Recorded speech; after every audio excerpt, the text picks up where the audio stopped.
দ্রব্যমূল্য বৃদ্ধি পেয়েছে অস্বাভাবিক হারে, ব্যাপারে কোনো সন্দেহ নেই।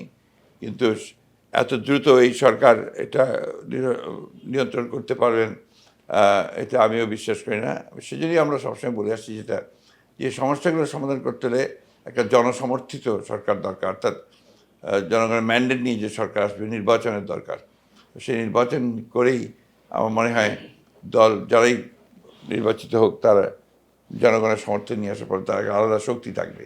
সেই শক্তিতেই তার পক্ষে সম্ভব হবে এই সমস্ত সংকটগুলো মোকাবেলা করা।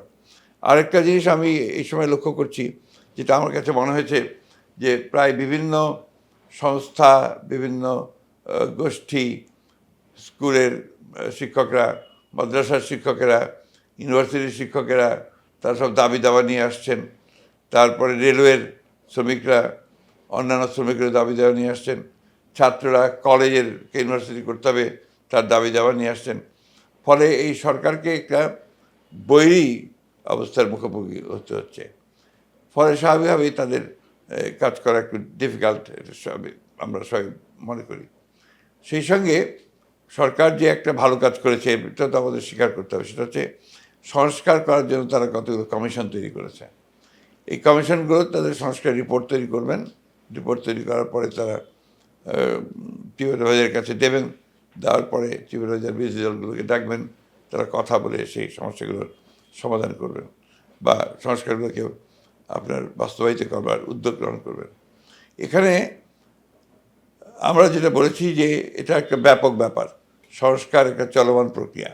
তো এখানে শুধুমাত্র নির্বাচনের জন্য যে ন্যূনতম সংস্কারগুলো করা দরকার, সেই কেন্দ্রিক সংস্কারগুলোকে দ্রুত করে এগিয়ে নিয়ে যাওয়া।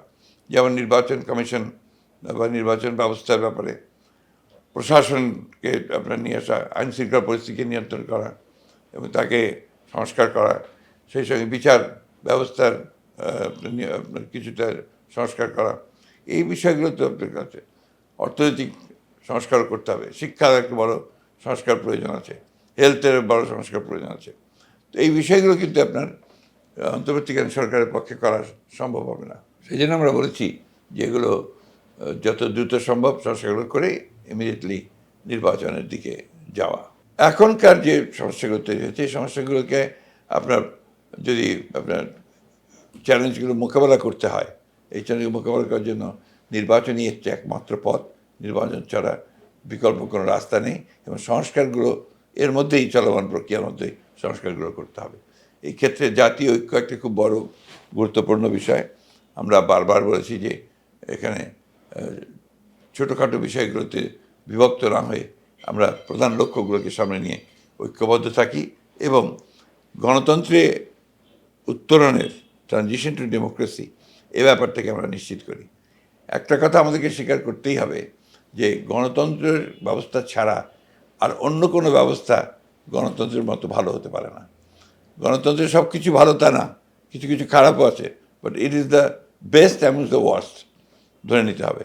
সেইভাবেই আমাদেরকে আপনার গণতন্ত্রকে প্রাতিষ্ঠানিক রূপ দেওয়ার জন্য কাজ করতে হবে। এই সরকারের দায়িত্ব রয়েছে তার দায়িত্ব পালন করবার, একইভাবে দায়িত্ব রয়েছে আমি মনে করি মিডিয়ারও একটা বড় দায়িত্ব আছে। তারা আজকে জনমতকে তৈরি করবার জন্যে এই ব্যাপারে বিশেষ ভূমিকা রাখতে পারেন। রাজনৈতিক দলগুলোকেও আহ্বান জানাতে চাই যে ছোটোখাটো যে বিভক্তি আছে সেগুলোকে ভুলে গিয়ে এই মুহূর্তে গণতন্ত্রে ফিরে যাওয়ার জন্য তারা ঐক্যবদ্ধ হয়ে কাজ করবেন, এটাই আমাদের প্রত্যাশা।